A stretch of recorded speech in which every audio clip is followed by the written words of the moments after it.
গল্পসঙ্গীর আজকের নিবেদন সাহিত্যিক সুনীল গঙ্গোপাধ্যায়ের একটি অনন্য সৃষ্টি অমলের পাখি। হঠাৎ দরজা খুলে অন্তু বললে, এই দেখ অমল, সেই পাখিটা ধরেছি। অমল তখন এক মনে বসে খাঁচা বানাচ্ছিল। অন্তুকে দেখে ওর মুখ দুঃখে সাদা হয়ে গেল। ফ্যাকাশে গলায় বলল, তুই ধরে ফেললি অন্তু? শুধু শুধু আমি এত কষ্ট করে খাঁচা বানালুম। অন্তু মুঠো করে পাখিটার দুটো ডানা চেপে ধরেছে। আনন্দে ওর চোখ দুটো দুটুকরো রোদ্দুরের মতো ঝকঝক করছে। আজ ওদের স্কুল ছুটি। গ্রামে কে একজন মস্ত বড় মানুষ এসেছে, সেই জন্য সারা দুপুর বাগানে ঘুরে এ গাছ সে গাছের মগডালে চড়ে অতি কষ্টে ধরেছে পাখিটাকে। অমল পাখিটা ধরবার চেষ্টা করেনি, আগে বসে বসে খাঁচা বানিয়েছে। যদিও পাখিটা অমলই প্রথম দেখেছিল। এটা কি পাখি রে? অন্তু জিজ্ঞেস করল। জানি না, অমল বলল। আমাকে পাখিটা দিবি? ইস, কত কষ্ট করে ধরেছি। আর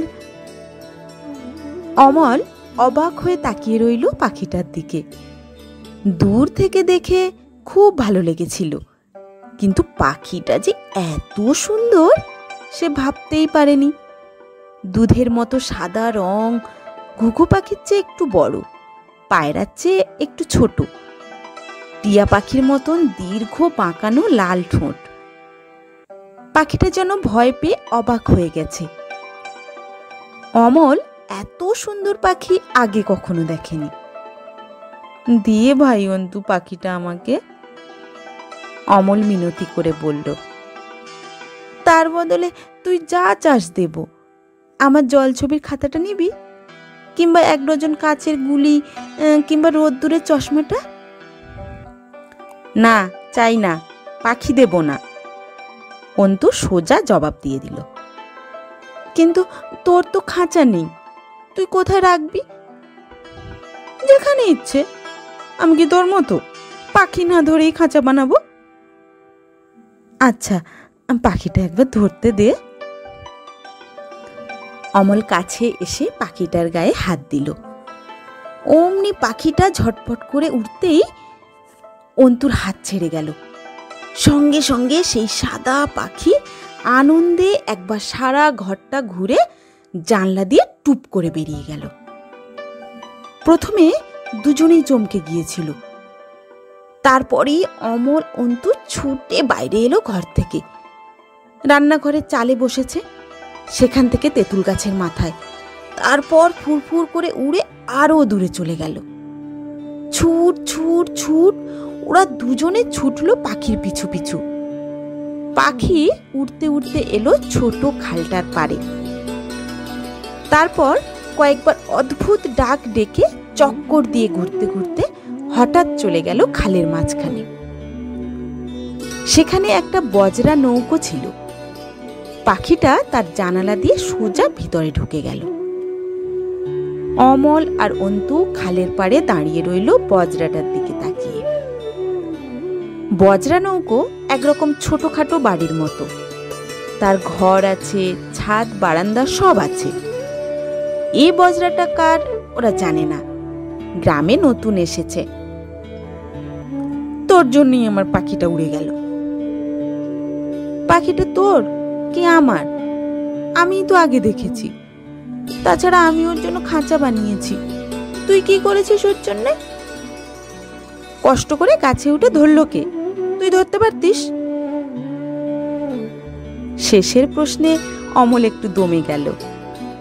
ও গাছে উঠতে পারে না, গাছে ওঠা বারণ। গত বছর ওর খুব কঠিন অসুখ হয়েছিল। দুপুর বেলা, চারিদিক নিঝুম, কোথাও জনমানুষ নেই। বজরাটা নিস্তব্ধ।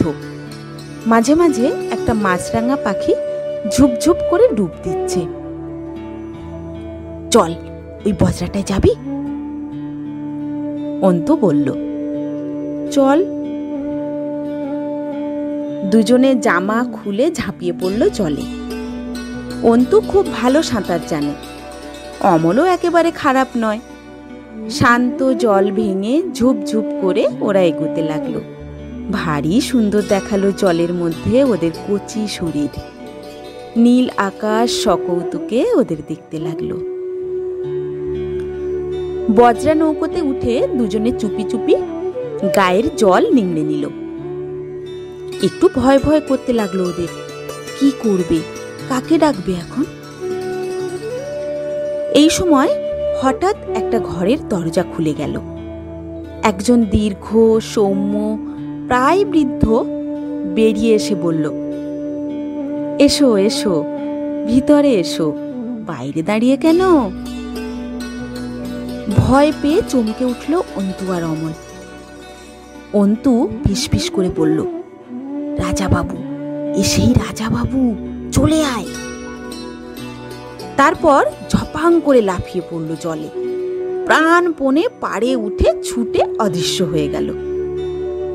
অমল কি করবে ভেবে পেল না। অত বড় একজন লোকের সামনে হাত পা ছুঁড়ে জলে ঝাঁপিয়ে পড়তে ওর লজ্জা করল, তাই চুপ করে দাঁড়িয়ে রইল।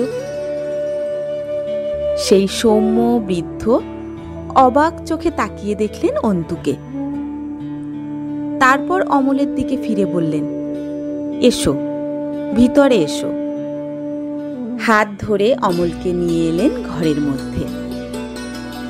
বৃদ্ধের মুখে সাদা দাড়ি, পা পর্যন্ত ঝোলানো একটা আলখাল্লা পরা। ঘরটা সুন্দর সাজানো। জানলার পাশে একটা ছোট টেবিল, সেখানে পিতলের প্রদীপদান, দোয়াত কলম, একটা কাগজে কয়েক লাইন কি যেন লেখা। আর সবচেয়ে আশ্চর্য, ঘরের কোণে একটা বেতের চেয়ারের মাথায় সেই সাদা পাখিটা। ওই তো সেই পাখিটা। হঠাৎ অমল বলে উঠল, তুমি বুঝি ওটাকে ধরতে চেয়েছিলে? প্রসন্ন হেসে বৃদ্ধ বললেন, হ্যাঁ, কিন্তু ওকে তো ধরা যায় না, ও এমনি উড়ে উড়ে বেড়ায়।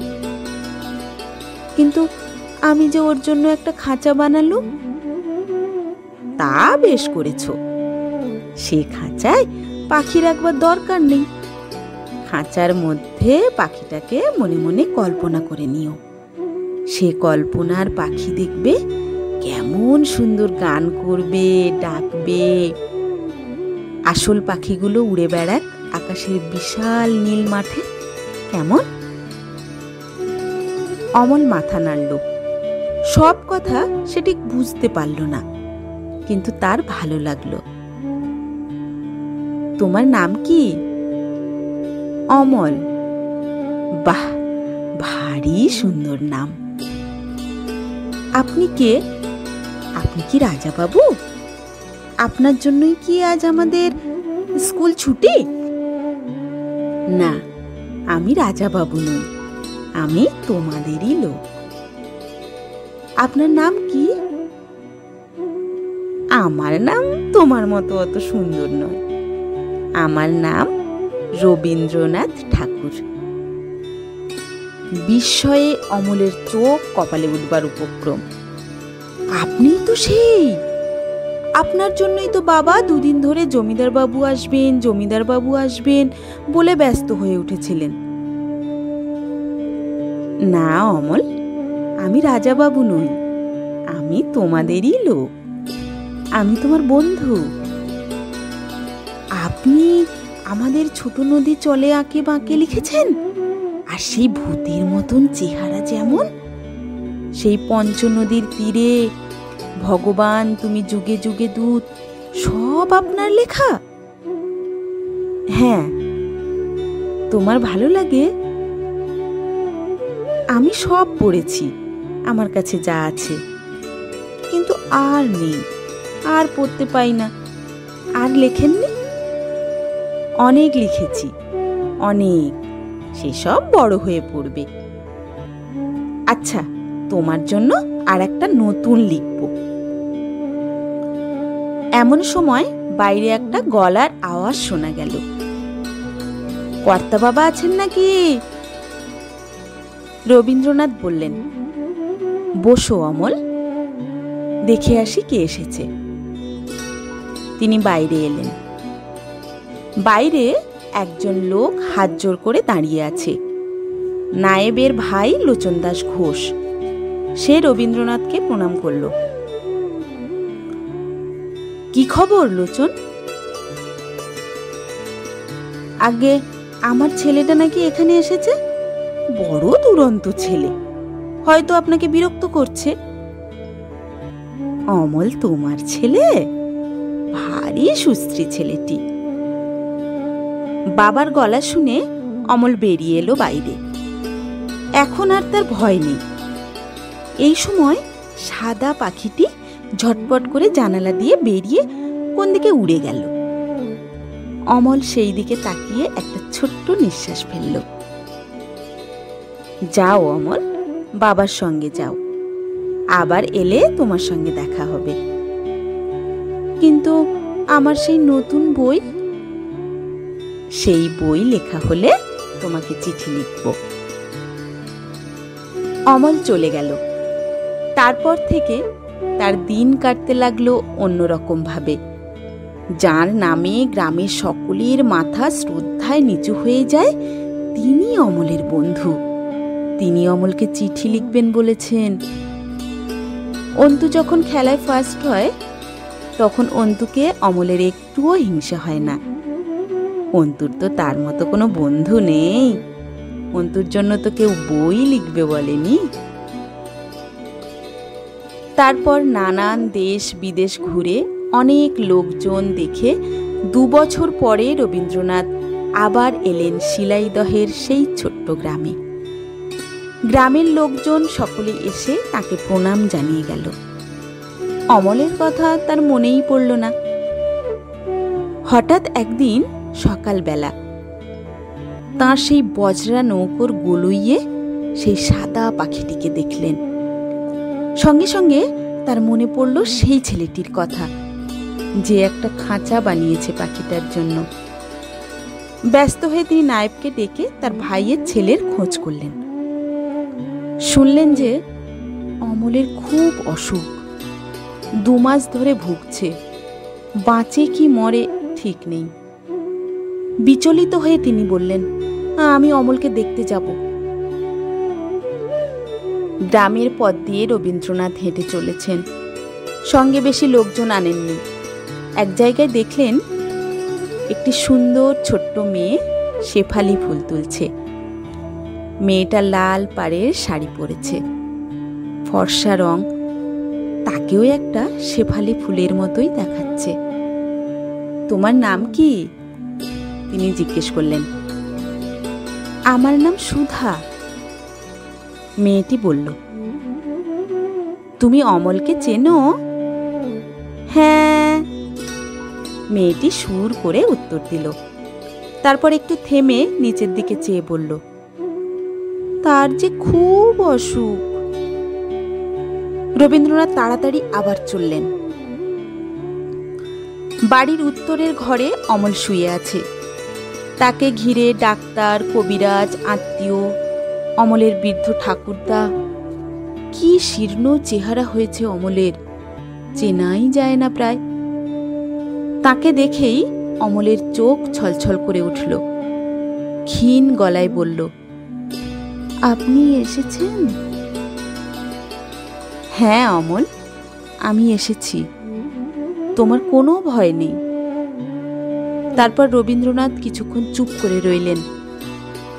কি বলবেন ভেবে পেলেন না। তার মতো কথার জাদুকরও কথা হারিয়ে ফেললেন। একটুক্ষণ চেয়ে বললেন, আমি খবর এনেছি, তোমার সঙ্গে রাজার দেখা হবে। রাজা? হ্যাঁ অমল, আমি তোমার বন্ধু। তোমার সঙ্গে এক মহান রাজার দেখা হবে, যাকে আমরা পর্যন্ত দেখতে পাইনি। আমার চিঠি আমাকে চিঠি লিখলেন না? ওই দেখো, স্বয়ং রাজা তোমাকে চিঠি লিখেছেন। রবীন্দ্রনাথ আঙুল তুলে জানালার দিকে দেখালেন। অমল তাকিয়ে দেখল, সকলে দেখল। জানলা দিয়ে বর্ষার মতো রোদ্দুরের শিখা পড়েছে, আর সেই জানলার শিকে সেই সাদা পাখিটা বসে আছে। কি আশ্চর্য পাখি! ঠিক এসে অমলের জানালায় বসেছে। ঘরের কোণে অমলের তৈরি খাঁচাটা এখনো আছে। অমল এক দৃষ্টে সেই পাখিটার দিকে তাকিয়ে রইল। তারপর আস্তে আস্তে বলল, আমার ঘুম পাচ্ছে।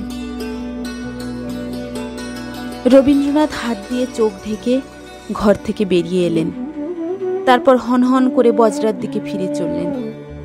যেন তিনি বিষম ব্যস্ত, তার আর সময় নেই। তাকে এক্ষুনি গিয়ে অমলের জন্য একটা বই লিখতে হবে। নমস্কার। গল্প পাঠ যদি আপনাদের ভালো লেগে থাকে তাহলে ভিডিওটিকে একটি লাইক করবেন, আর চ্যানেলটি সাবস্ক্রাইব করে আমার পাশে থাকবেন। ধন্যবাদ।